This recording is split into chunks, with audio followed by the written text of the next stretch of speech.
नमस्कार मित्रांनो, मी नरेंद्र आणि नरेंद्र डिजिटल हाऊसमध्ये तुमचं सर्वांचं स्वागत आहे। हा व्हिडिओ खूप महत्त्वाचा आहे, तर लक्षपूर्वक देऊन बघा। तुम्ही जर गव्हर्नमेंटचा ईमेल आयडी वापरत असाल कार्यालयासाठी किंवा स्वतःसाठी, तर तुम्ही हा तुमचा मेल लॉग इन केल्यानंतर अशा प्रकारचा एक फॉर्म तुमच्या समोर येत आहे। त्या फॉर्मला जर तुम्ही स्किप फॉर नाव केल्यानंतर तुम्हाला एक असा इम्पॉर्टंट मेसेज दिसतो।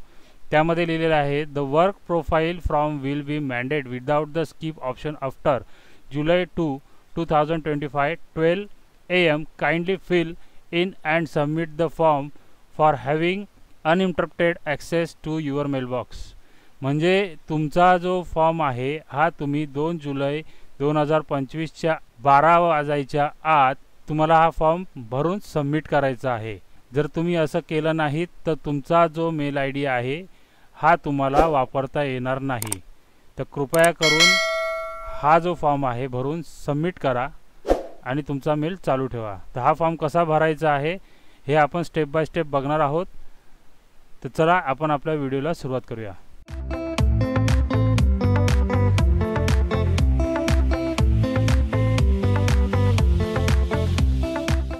सर्वात अगोदर तुम्हाला तुमची वेबसाईट टाकायची आहे mail.gov.in।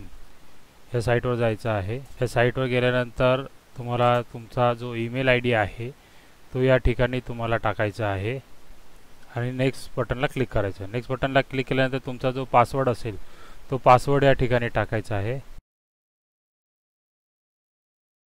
पासवर्ड टाकल्यानंतर तुम्हाला जो रजिस्टर मोबाईल नंबर असेल त्याला एक OTP जाईल किंवा तुमच्याकडे MEMDM ॲप असेल तर त्याच्यावरती एक OTP येईल, तो या ठिकाणी तुम्हाला टाकायचा आहे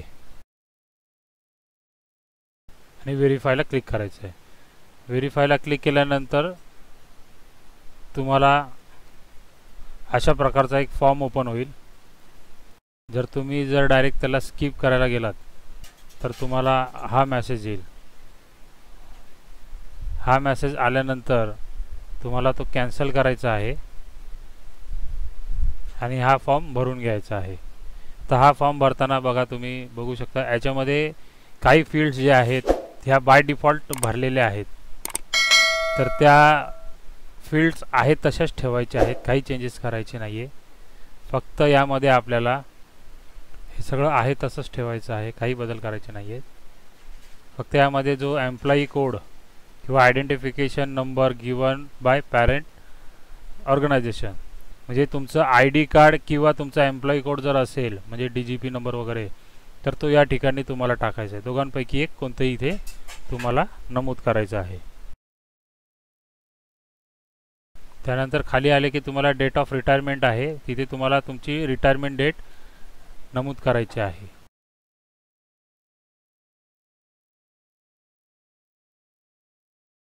त्याच्यानंतर खाली present office same as parents office ठेवायचं आहे, सगळ्या डिटेल्स सेम।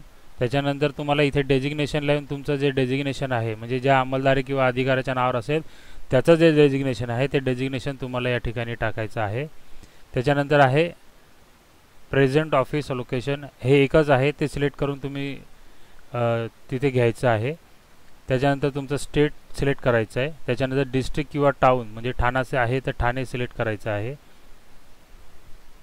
आणि तुमचा जो एरिया पिनकोड असेल तो एरिया पिनकोड इथे टाकून प्रिव्ह्यू अँड सबमिटला क्लिक करायचं आहे। प्रिव्ह्यू अँड सबमिटला क्लिक केल्यानंतर तुम्हाला असा तुम्ही भरलेला फॉर्म दिसेल। त्याची PDF डाउनलोड करून ठेवायची असेल तर PDF डाउनलोड करून ठेवू शकता